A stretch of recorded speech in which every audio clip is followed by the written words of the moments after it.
Zhvillimet mes shqiptarëve kërkojnë zgjidhje të mençur dhe parëndërhyrje të panevojshme, deklaroi kreu i BDI-s Ali Ahmeti duke përshëndetur vendimin e Arben Taravarit për t'u larguar nga koalicioni Vlen. Sipas Ahmetit, Taravari e kuptoi rrezikun që do t'i kthente shqiptarët dekada pas.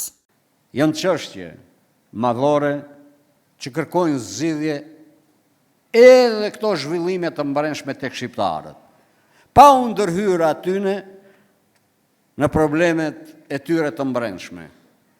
Mirë ka bërë zoti Taravari që ka braktis dhe e ka hetuar tërmetin që do të ndodhë. E ka hetuar që padrejtësit më dha dhe na kthej 20 vjet pas që e braktis partneritetin. Mirë ka bërë, po edhe këta që mesin, mos mesin se do të mesin tunel mrena. Politikin sa më shpejt. 2 ditë pas kësaj deklarate të Ahmetit në një tubim në Struk, u kundërpërgjigj koalicioni Vlen, nga ku thonë se tërmeti ka ndodhur më 8 maj, kur ka nisur ndryshimi që nuk ndalet.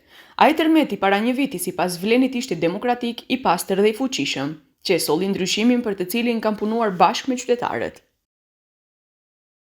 Vlen është dhe do të mbetet zëri shpresës i reformës dhe i drejtësisë. Ne nuk jemi këtu për të prodhuar tërmete mediatike, por për të ndërtuar institucione funksionale, për të rikthyer besimin në shtet dhe për të çliruar potencialin e të rinjve, grave dhe të gjithë shqiptarëve në maqminë e veriut.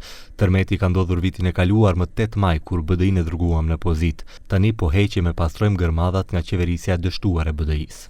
Drejtuesi i njërit fraksion të Aleancës për Shqiptarët, Arben Taravari, nuk është më pjesë e koalicionit Vlen, me të cilin doli në zgjedhjet parlamentare dhe u bën pjesë e qeverisë. Përçarja ndodhi pas mospajtimeve që kishin për mënyrën e daljes në zgjedhjet lokale në Vjesht. Tash Taravari është i hapur për bashkëpunim me të gjitha partitë për kandidat për kryetar komunash, por jo edhe për listat për këshilltarët, të cilat do t'i ketë të veçanta vetëm me kandidat të Aleancës për Shqiptarët.